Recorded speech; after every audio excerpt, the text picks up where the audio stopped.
The following story is something I never really talk about, something that I hate bringing up constantly.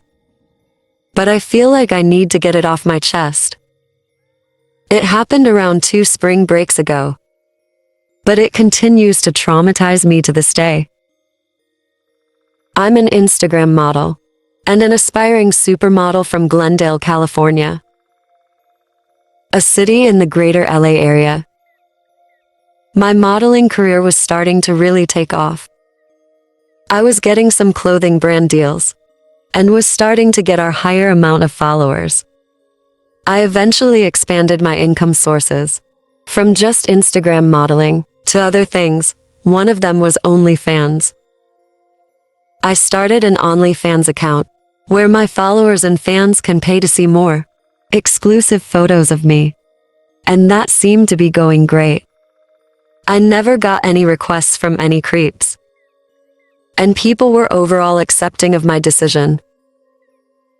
I eventually started gaining a lot of friends from both the online modeling and OnlyFans community. I even started collaborating with other online models and influencers. I ended up meeting a girl named Megan through other Instagram and OnlyFans connections.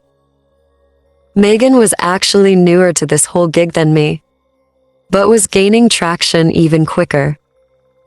Things were going really good for her, and we eventually met in person at an event. She seemed really chill, and soon our friendship was born. It would do various collaborations on OnlyFans and Instagram, and would eventually even just hang out for the fun of it. One night, however, I was scrolling through my emails and got a text message from Megan. Apparently a really famous online influencing team is interested in both Megan and I. I'd been scouted before, but never from an organization this large. Apparently, an agent from the modeling group were set to Megan after seeing a photo of her and I on Instagram. They said they'd like to collaborate with us on Instagram, giving us a large sum of money and free promotion of her OnlyFans in return. It seemed great, but almost too good to be true.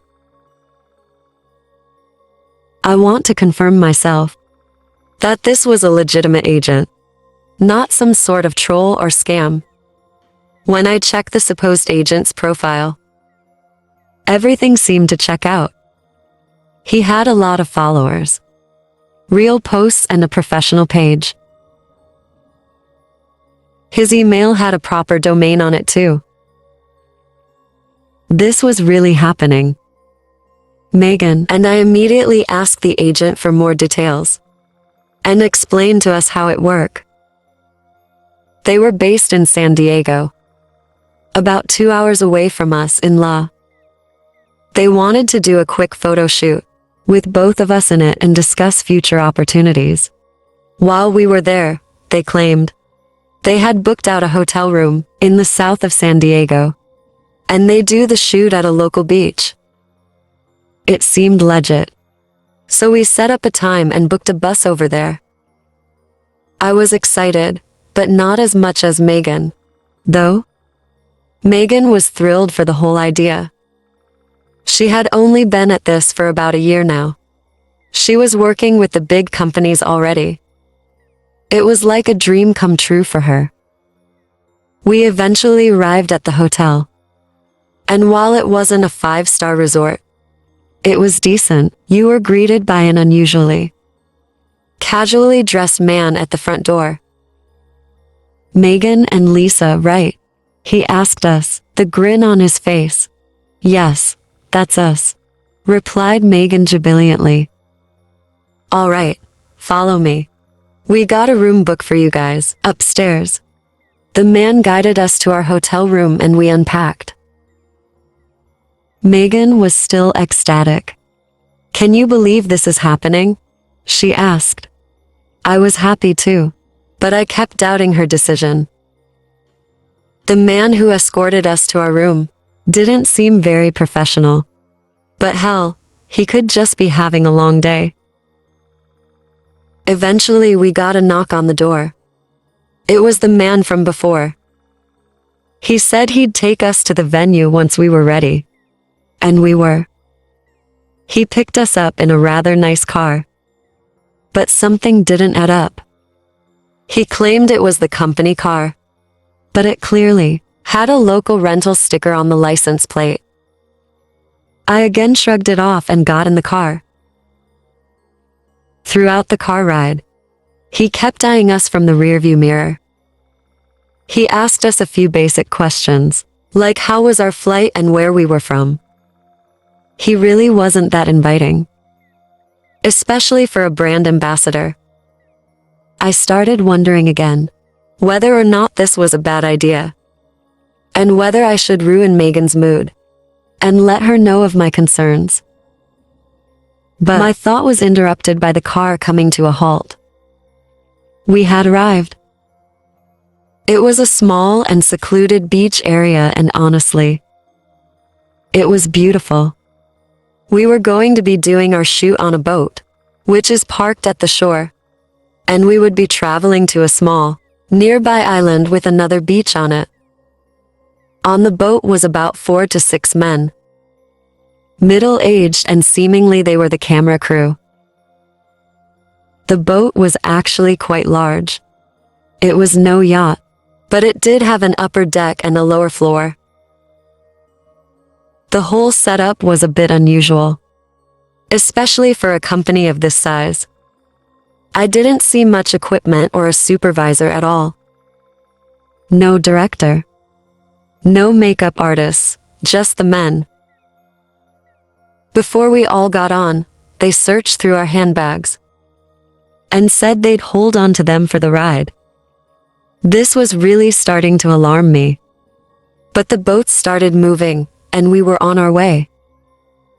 While making one up the deck and enjoy the breeze, I went to the lower compartment of the boat and used a very small bathroom in it.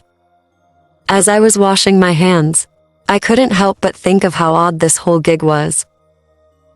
I didn't see a single camera in sight, and the men on board seemed to be trying to pass as much time as possible. That's when I saw a shadow in the door. Underneath it was a pair of feet. Someone was watching me. I quickly thought about what to do. Why was this man just standing there? Was he waiting to use the bathroom too? Did he just happen to be waiting by the door while I was there? Next thing I noticed, there was 2 pairs of feet under the door, side by side. I knew that they were ganging up on me.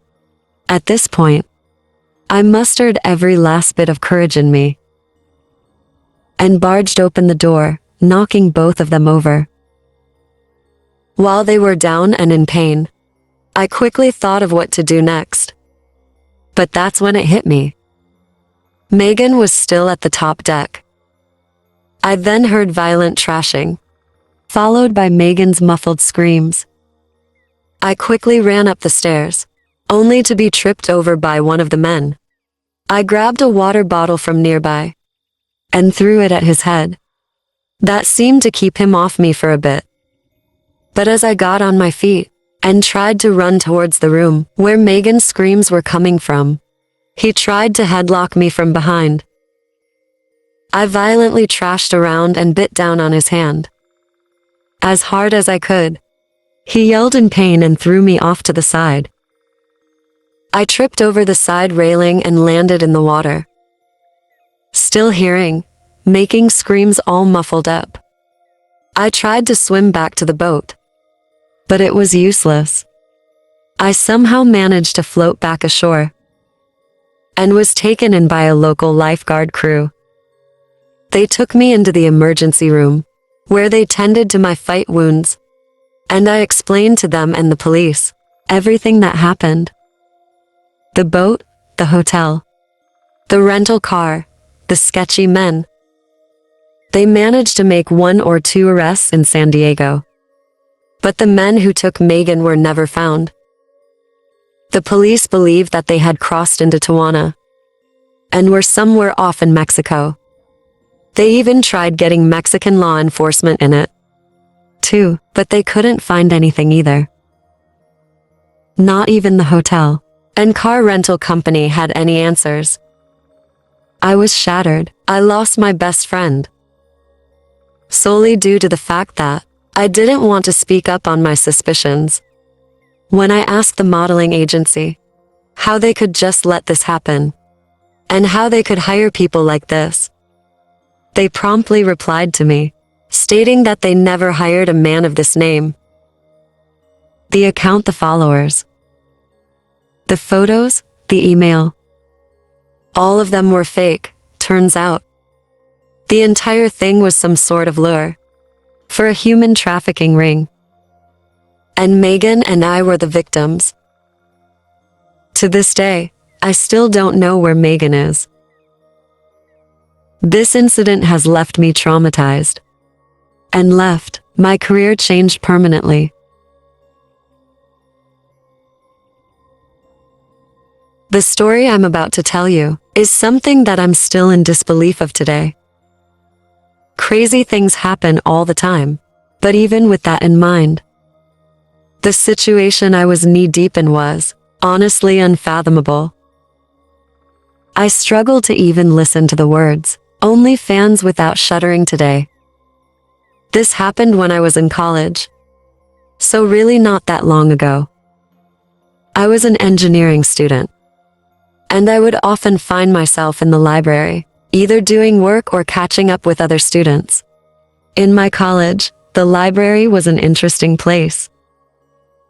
It seemed to attract a lot of different students from all over campus, all with their own unique tastes and experiences. The people and their thinking processes were very diverse. This meant that I'd end up meeting people with a widely different series of interests in me.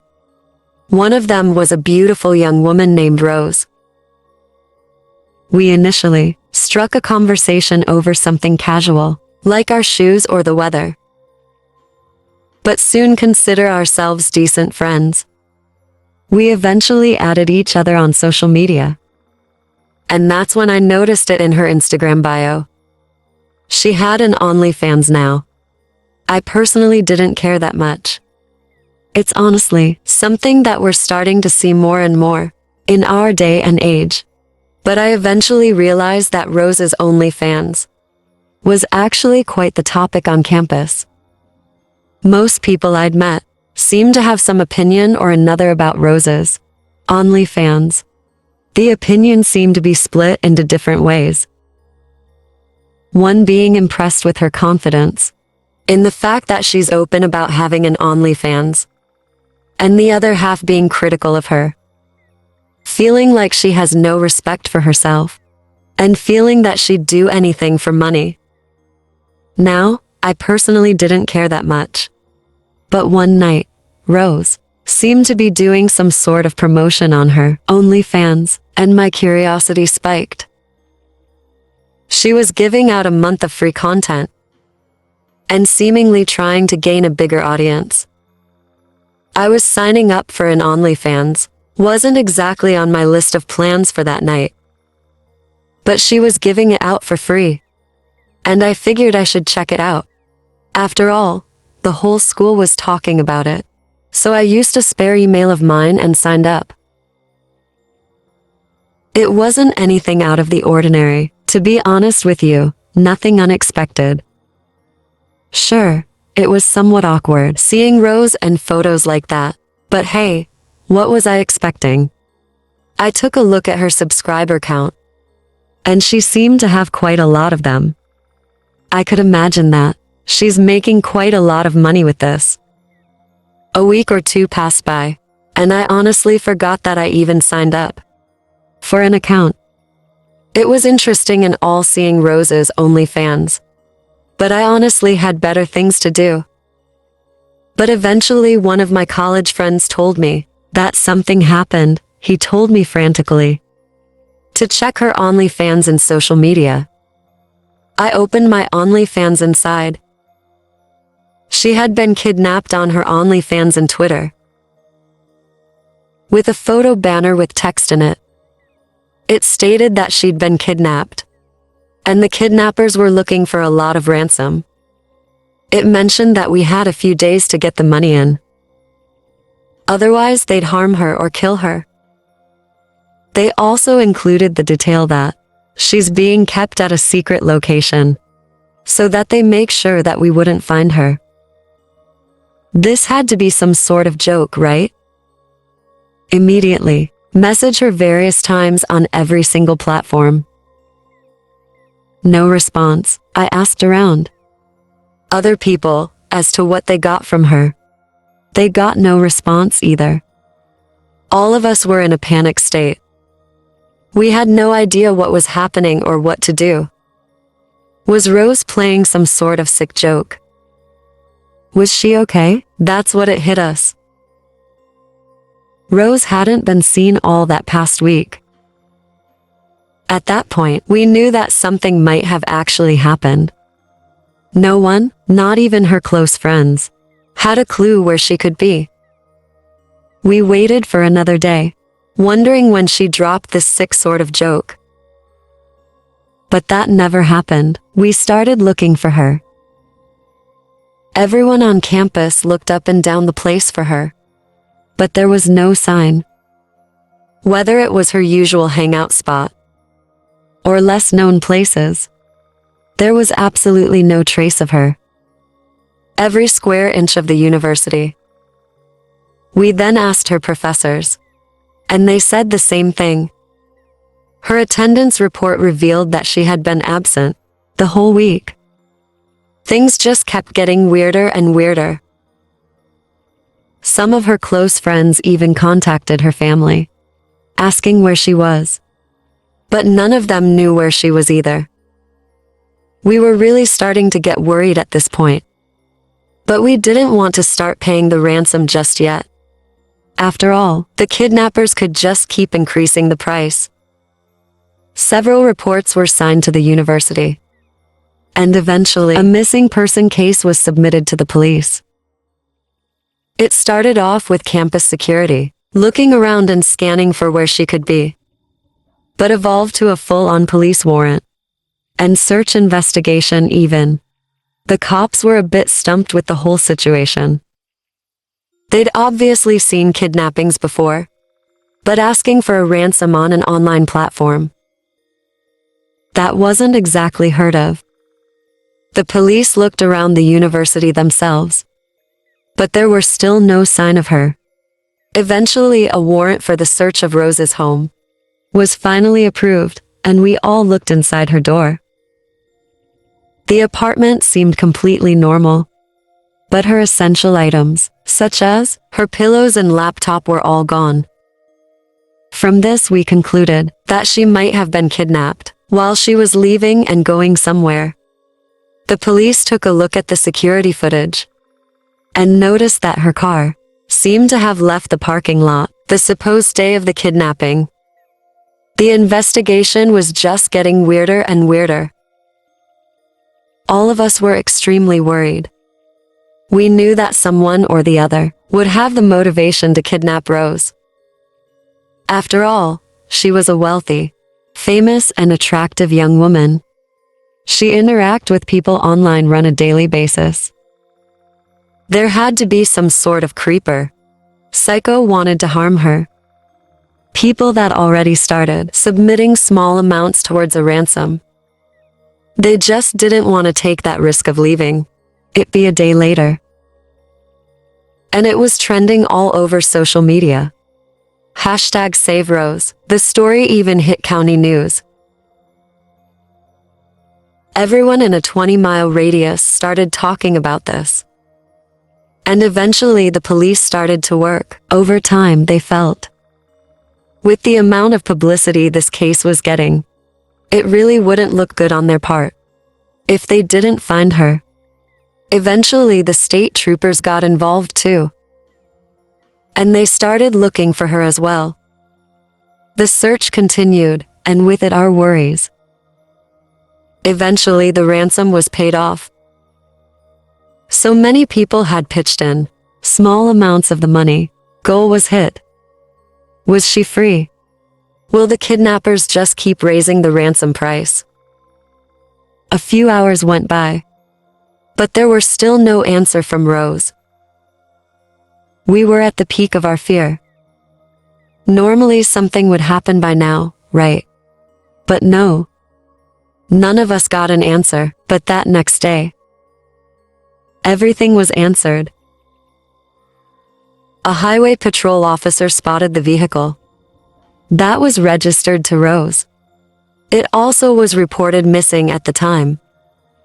He immediately turned on his lights and pulled a car over. That was it, the moment of truth. As he got up to the car door, the officer spotted Rose. He immediately took her out of the car and inspected it thoroughly. But she was the only one in it. The news hit us that Rose had been found, and she was taken back to the police station for questioning. All of us were relieved. We didn't understand the mysterious nature for kidnapping, but at this point, we were just glad that she was okay and back. But once again, things just kept getting stranger and stranger. Rose did not have a single scratch on her. The paramedics and investigators found no sign of any physical or mental trauma kidnapping victims would normally have. Either one of these. Rose was being rather evasive with the questions. As well, she was overall vague about the situation and didn't seem spooked the slightest bit. But after even more question dodging, Rose was released. The investigation continued. But when she got back on campus, all of us were thrilled. We were just so worried for her. We had so many questions. Questions which Rose didn't seem to want to answer. We understood why, after all. She deserved some much-needed time to herself. I tried to ask her some more questions, one-on-one, when everyone left her apartment, but she seemed to still be acting odd. She avoided every single question, the weirdest way possible. I decided to call it a day and headed back to my room. As I continued my walk home, I couldn't stop thinking about it though. Everything about this whole situation was just so odd. And for Rose to come back like nothing even happened. It just contradicts everything I could even think of. But then it struck me. The ransom, the lack of evidence. Rose's lack of answers. Something deeper was happening, and it involved her. The next morning, I got up and my phone was flooded with notifications. Rose was arrested. According to various news sources and friends, Rose had faked the whole thing for money. Rose wanted to get some quick fame and cash, and somehow thought that doing a fake kidnapping would be the answer. The reason that some of her essential items are missing was because she took them with her. She had left for some sort of peakside hotel. The location was remote enough to avoid suspicion, but not too close for comfort. She stayed there for a few days until the quote-unquote ransom was paid off. This explained everything. She was apparently caught after they tracked down all of the traffic cameras, which spotted her car. They managed to find the location she had traveled to and back from. Rose was sued for all the ransom she collected and lost even more than she gained in remaining lawsuits. She was charged with public mischief as well as false reporting. The charge is stacked up to a high-level misdemeanor, and she was sentenced to a year in prison. My jaw was on the floor as I heard all of this. We were all so upset with her. So upset with ourselves. How could we really fall for this? How could you do such a thing? I still haven't heard from Rose. But the story is something that I will never forget. To this day, OnlyFans is something I never think of in the same light again.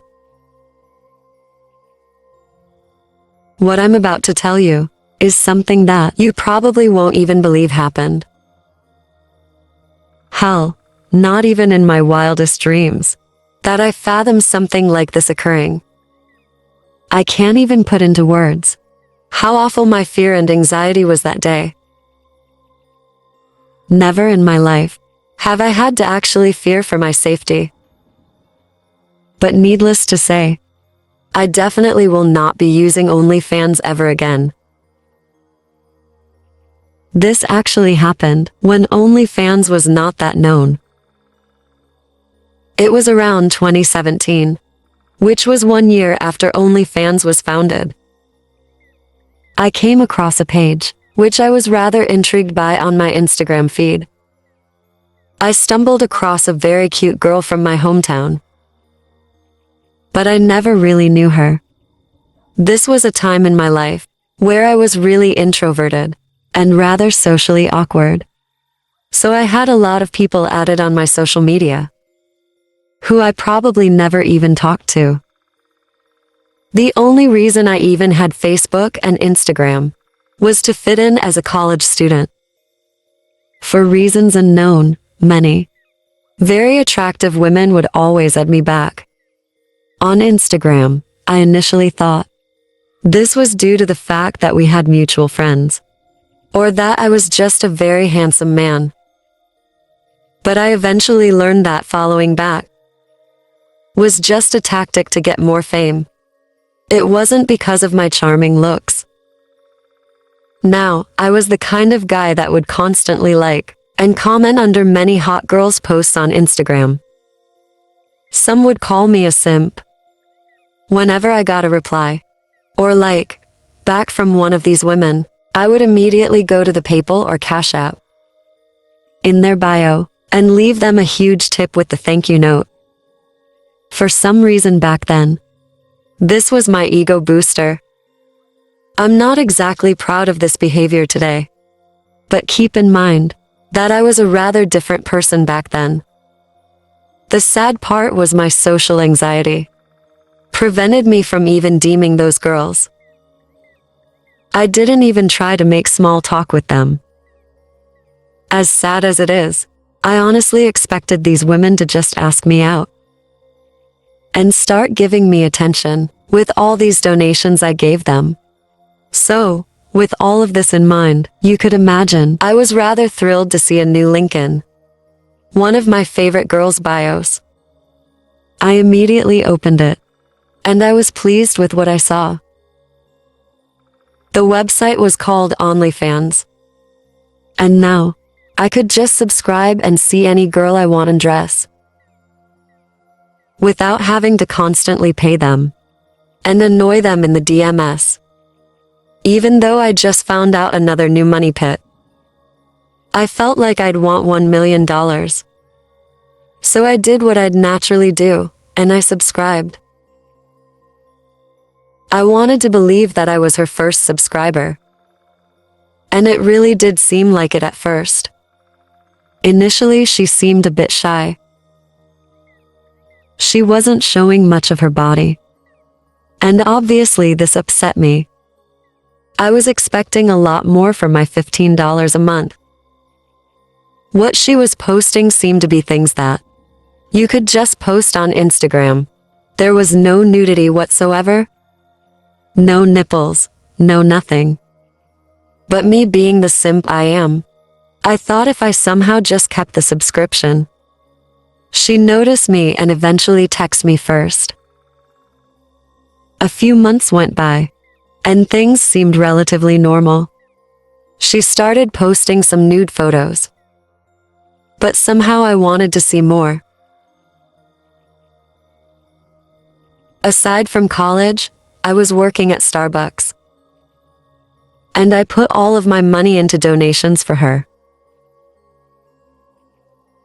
I somehow felt that she was the one. I really thought that we would just go out one day and become lovers, but one day I found out that OnlyFans had a new feature. Now, you could DM your OnlyFans model and get more intimate photos. All you had to do was make a photo request, and they'd send a link with a payment. I was delighted. Now I can get more intimate content. More than just nudes. So I mustered all the strength I could to text her. And I did. After all, getting some nudes was a good enough excuse to talk. I was shaking like never before. I really didn't know what to expect. But after a few minutes, she replied. We eventually started to actually get to know each other. I couldn't believe it. It was actually happening. It started off with her sending a few nude photos for about $100, but then asked me if I'm from the same city as her.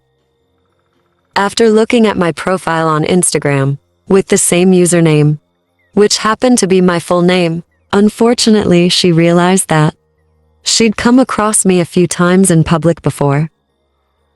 I was sweating and almost gave myself an anxiety attack. I didn't want her to find out who I am.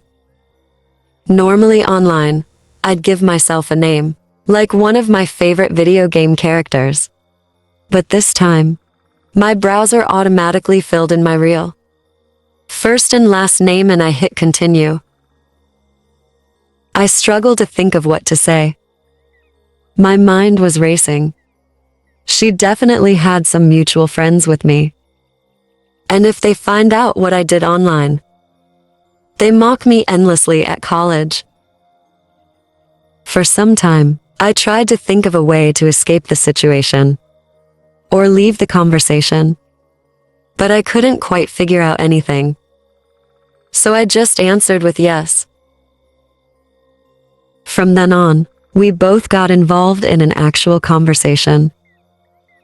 It turns out that she actually recognized me from college.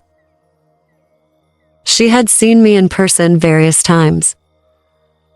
And it turns out that one of her friends actually lives on the campus. We seemed to have a lot in common. And we even realized that we were in the same place at the same time, many times. We just never noticed each other. I was amazed. Never in my life did I think that I could have such a long and enduring conversation with someone, especially on OnlyFans. At this point, I was less interested in asking her for nudes and more interested in asking her how her day went or how she was doing. It was almost like I finally had a genuine relationship with a girl for the first time in my life. I soon realized that money wasn't the way to win a girl. And the irony was, she was spending way more time with me now than when I was spending money on her. But one day she told me that I'm so nice, that she wants to switch over to Instagram. She even let me know that I can call her and gave me her number. I was blown away. She really wanted to step up our relationship. I could finally get myself a real girlfriend. To be honest, I didn't even believe that this was possible. I genuinely thought I was just gonna be single and behind a computer my whole life. Who knew I'd find my first girlfriend on OnlyFans? Things just kept getting better from then on. We were texting on Instagram for a while, and I decided to actually call her. It was almost like I could feel a real connection with this woman. That was probably the first time I could call someone without getting a straight-up panic attack. When we talked on the phone, it felt like we had the same personality. We were identical in so many ways. Her voice was just so pleasant and comforting. And we talked for hours during the next few days. I really thought that she would be the one. For the first time ever, I didn't want to wait any longer. I wanted to meet her in person as soon as possible. She was happy with the news and eventually invited me over her house. We agreed on a proper date and time and hung up the phone. I felt like I was on top of the world. After years of criticizing myself and feeling like I wasn't good enough, I finally got one. I always thought that I needed to be like one of those Instagram fuckboys, but it turns out that casual, nice guys like me do get a chance. The day of the date came, and I dressed myself up in my best clothes and went to a barber. I was so eager to meet her. I instantly booked an Uber, and he took me to her neighborhood. When I was approaching her house, however, I noticed an awkward man standing behind a tree. He seemed really sketchy and had a hood on. I couldn't even see his face or eyes. Normally this would alarm me, but I was just so eager to go on a date with her that I shrugged it off. She opened the door, and she was just as gorgeous as you was online. Even prettier than I expected in person. She put her shoes on and we went for a walk. In the beginning, it was a little awkward, but I eventually got over the moments of dead silence and started an actual conversation with her.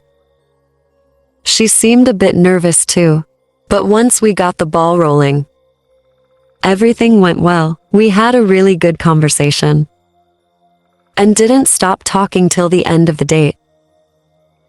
I eventually walked her home and we waved goodbye. But as I was leaving, when I turned my head around to see what was happening, I noticed the same exact weird guy from before.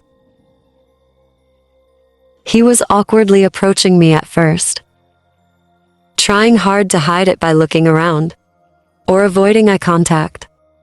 But eventually, he was around 10 feet away, and there was no hiding this time.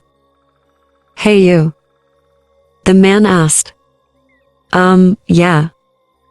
I replied, "Stop. Get over here." I stopped walking and turned around. Then he said, "Who are you to her?" Who am I to her? What kind of question was that? As I was trying to think of an answer, I looked back up at the man and noticed that he was getting seemingly enraged. He had this crazed look in his eyes, like he was about to hurt me or something. "You trying to hit on my girlfriend? Boy, you crossed a line," the man said. "What? I'm sorry. I think you're mistaking me for someone else." I really don't know what to say. I replied nervously. I started slowly, backing away, with my arm pushed out in front of me, just for protection. I looked down at his hands, and he had them both inside his hoodie, front pocket. I saw his facial expression change from enraged to even more furious. He started breathing heavily and clenched his teeth in anger. "You shouldn't have come here," the man said. He then pulled out a gun from his front pocket and started firing it at me. I just fell on the sidewalk. I was in so much shock that I couldn't even feel any pain or take a breath. I just stared at him bluntly and trembling, pumping through every ounce of my body. He then looked around and took off. After a few seconds, I uttered a big delayed scream. The adrenaline subsided, and I felt like the worst pain in my life. I glanced around, and I saw 2 big holes in the front of my knees. He shot me through both of my legs. I curled up in pain and started to black out. I was slowly drifting away, at a completely lost consciousness. I woke up in the hospital, still in disbelief of what happened. My mom was sitting on a chair next to my bed asleep. She woke up quickly with a big smile and tears on her face. She explained to me what happened. One of the neighbors heard the gunshots and then spotted me in a puddle of blood. The guy that shot me had been taken into custody. A few hours later, I had a few operations. But she told me that I would eventually walk. After a long amount of time. I was devastated. I cried a lot that day. I asked myself why this could even happen. Why me? I could still feel the stabbing pain in my legs. It was unbearable. I couldn't sleep for the next few days. I could still feel the holes inside my knees. The bullets going into my leg. It was the worst pain of my life. I could barely move that same day. I got a text from the girl I went on a date with, and it explained everything. The man was a subscriber to her OnlyFans like me. He also liked her and followed her on all social media. The only difference was, the man was severely mentally ill, and he genuinely believed that she was his girlfriend. He often stalked her around town, and somehow managed to track down our house. She was hiding there daily behind the trees and bushes, making sure no one else would come to her house. She didn't even know this until the cops spread out the neighbor's security camera footage. He really believed in some sort of imaginary relationship, and really thought that she was cheating on him by going out with me. After a few months, my health got a bit better, and I gained my knee strength a bit back. According to the doctors, my legs would never be the same. The medic said that the human body rarely recovers completely from gunshot wounds, and that I probably would never be able to run or be able to do any heavy activity on my legs for the rest of my life. I lost contact with the girl shortly after that. There was too many emotions tied with her, and there was no way I'm letting something like this happen again. To me, she didn't seem to want to delete her OnlyFans account either, so both of us went our separate ways. I still don't know what happened to that man who shot me. Part of me feels bad for him in his condition, but the other half of me wants him to spend years in prison. I will never forgive him for the permanent damage to my legs. And that was the last time I ever went on OnlyFans.